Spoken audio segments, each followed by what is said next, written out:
the Japanese economy was the biggest economic miracle in the 20th century after the United States. Here's a graph of Japan's gross domestic product (GDP) data from the World Bank. You can see that Japan's GDP was over $47 billion, with the latest data available in 1960. Yet just 3 decades later, the economy grew to a stunning amount of over $3.1 trillion by 1990. And a further growth was seen, where the Japanese economy peaked at $5.55 trillion in 1995. This was the very same year that caused many news articles to publish economic analysis about Japan, simply because it was catching up to the United States. Here's a comparative graph from the same source, the World Bank. You can see that the gap between the US and Japan was very small in 1995, where the US economy stood at just $7.6 trillion. This was a pivotal moment that led many to believe Japan was going to surpass the United States. Other metrics even already showed that Japan had catched the US. For instance, in GDP per capita, Japan had overtaken the US in 1987 and had seen a big gap between the two nations in 1995. This was indeed an economic miracle. There was no other nation globally, other than China, that came close to overtaking the US. But as many know, the story wasn't a happy ending. We saw the eventual stagnation of Japan's economy not for 1 decade, nor 2 decades, but over 3 decades. Since 1995, Japan has not grown at all. You can see that in this graph right here, as we extend the GDP of both Japan and the US. A lot of people have said that it's simply because of the Japanese asset bubble that caused the economy to stagnate. The asset bubble caused the so-called lost decade, where Japan not only saw stagnant economic growth, but also deflation and declining asset values. But there's more to this story than just the asset bubble. There's one more reason why Japan's economy has struggled to grow since these years, and some blame the United States for this. Here's how the US played a role in Japan's slowdown. These all started from the decades leading up to the 1980s. From the 1970s, Japan had established itself as a global manufacturing powerhouse, dominating industries such as automobiles, electronics, and machinery. These were the very same years that gave birth to Japan conquering a huge portion of the semiconductor industry and saw the rise of Japanese automotive companies like Toyota. The semiconductor industry was one of the most pivotal aspects behind Japan's rise and had also played a key role in its stagnation. Here's a graph with data published by the Semiconductor History Museum of Japan. You can see that in 1981, 69.5% of the market share in 64 kDRAM was captured by Japan, with the remaining 30.5% by the United States. Japanese companies like Hitachi, Fujitsu, and NEC were market leaders in this category. But what is a 64 kDRAM, you ask, and why was it so important in 1981? Well, it was a type of memory chip, specifically a 64 kilobit dynamic random access memory, DRAM chip, which was a technological marvel at the time. DRAM chips are critical components in computing devices, acting as temporary storage that enables faster processing of data compared to traditional storage like hard drives. In the early 1980s, the 64 kDRAM represented the cutting edge of semiconductor technology, and its production showcased a country's ability to lead in the tech-driven global economy. It was in this industry, as well as others, that gave rise to a concept called trade surplus. Here's a graph from data that we collected from the United States Census Bureau, which shows the trade of both the US and Japan from 1985 to 2000. As you can see, the US has been exporting substantial amounts to Japan of billions of dollars. But at the same time, the US has also been importing massively, much more than they export to Japan. This has then caused a trade surplus for Japan and a trade deficit for the US. What this meant was that there was a significant imbalance forming between the two economies. Japan's trade surplus indicated that it was selling more goods to the US than it was buying, leading to an accumulation of wealth and foreign reserves in Japan. This trade surplus for Japan then became an important part of Japan's economic rise. You can even see that from their accumulation of total reserves as reported by the World Bank. From 1960 to 2000, they have gained a massive amount of total reserves, thanks to their strong exports globally and to the US. In the year 2000, Japan was even the world's largest holder of total reserves, with over $361 billion, a figure that far surpasses any other nation. The trade imbalance between the US and Japan had then become a source of political tension. American manufacturers, particularly in industries like automotive and electronics, felt increasingly threatened by cheaper, high-quality Japanese imports. As pressure mounted, the US sought a solution to rebalance global trade flows and reduce its deficit.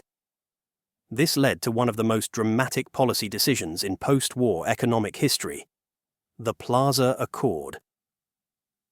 On September 22, 1985, representatives from the G5 nations, the United States, Japan, Germany, France, and the United Kingdom, met at the Plaza Hotel in New York City. Their goal was to address the overvaluation of the US dollar, which had appreciated by 44% against major currencies between 1980 and 1985. The agreement was clear. The G5 countries would intervene in currency markets to weaken the dollar while allowing other currencies, particularly the Japanese yen and the German Deutsche Mark, to appreciate. For the United States, this was a strategic move to make its exports more competitive and reduce its trade deficit. For Japan and Germany, it meant assuming a larger share of global demand by strengthening their currencies.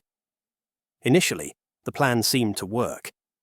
The dollar depreciated by 40% between 1985 and 1987, and Japan's trade surplus began to shrink.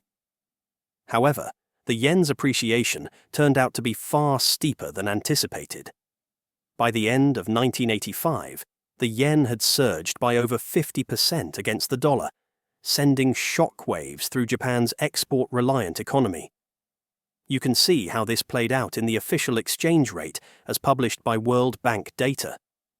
From 1978 to 1985, Japan's exchange rate to the US dollar was consistently trading around 210 to 249 yen to a dollar. Yet, by 1986 and further years, the yen had appreciated, falling to as low as 128 yen to a dollar by 1988. Do mind that these were just a couple of years, and a huge surge in a country's currency in such a small time frame was a recipe for disaster. Whenever a country's currency rises in value, this makes their products more expensive on global markets. This would then cut deeply into their profits. Here's a graph with data published by the World Bank. You can see that the exports of goods and services as a percentage of GDP in Japan was over 13.6% in 1985, yet it fell to over 9.4% by 1988. Here's another graph to depict its annual growth rate by year. In 1984, annual growth rate of Japan's exports of goods and services was over 15.4%. Yet, by 1985, it fell to 5.3%, then a contraction of 5% in 1986. This was largely because of the sharp increase in the yen's value. This contraction in the export sector had a domino effect, leading to a recession in the mid-1980s. Faced with this economic slowdown, Japan's policymakers acted swiftly, but their responses inadvertently laid the groundwork for future crises.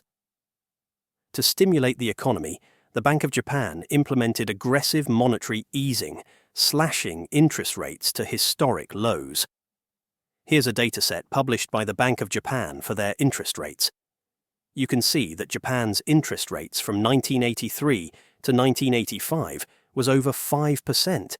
Yet, by 1987 to 1989, it fell to 2.5%. These interest rates were a response to the economic problems that the country was facing at that time. Then, on top of that, these were also accompanied by fiscal stimulus measures designed to boost domestic demand. While these policies succeeded in reviving growth, they also fueled speculative excesses in the real estate and stock markets. By the late 1980s, Japan was in the throes of an economic bubble. Land prices in Tokyo soared, and the Nikkei stock index tripled in value. At its peak, the value of land in Tokyo alone was estimated to be greater than the entire real estate value of the United States. For a time, it seemed as though Japan was on an unstoppable upward trajectory. The stock market of Japan was probably one of the best ways to understand this rise in speculative excesses. Here's a graph with data from the World Bank on the stocks traded in total value. As you can see, there was an insane rise in stock trade in value from 1985 to 1988, the same years when Japan's economy had started to see the effects of the Plaza Accord.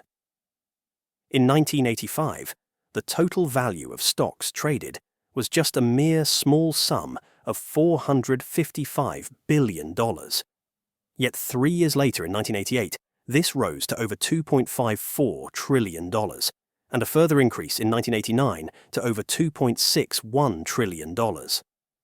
But as the graph depicts, there was a crash, a fast crash in trade value the coming year.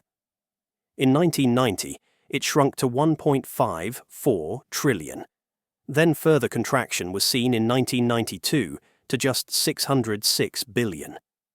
The value was never seen again until 2004, nearly 2 decades later. The same story can be seen in the market capitalization of listed domestic companies in the country. You can see from the graph right here that from 1985, the year where the market cap of listed companies was just $948 billion, yet it rose immediately to over $4.26 trillion by 1989, and only to come down by nearly half to just $2.25 trillion by 1992. So, was the Plaza Accord the cause of the downfall in Japan? Well, at that time when the treaty was signed, it is worth noting that Japan was actually a willing participant in the agreement. They too recognized the need for global economic rebalancing. Some Japanese policymakers even viewed the accord as a milestone, marking Japan's emergence as a key player in international finance. Hence, if they had accepted this treaty as quote-unquote fair and reasonable at the time, then the question becomes less about the treaty itself and more about the long-term ramifications of its implementation. Secondly, Japan's response to the accord exacerbated its problems. The decision to lower interest rates and fuel credit expansion created the conditions for the asset bubble. Had they arguably acted better, and then the economy may have not stagnated this much. But anyway, do let us know what you think. Thanks for watching.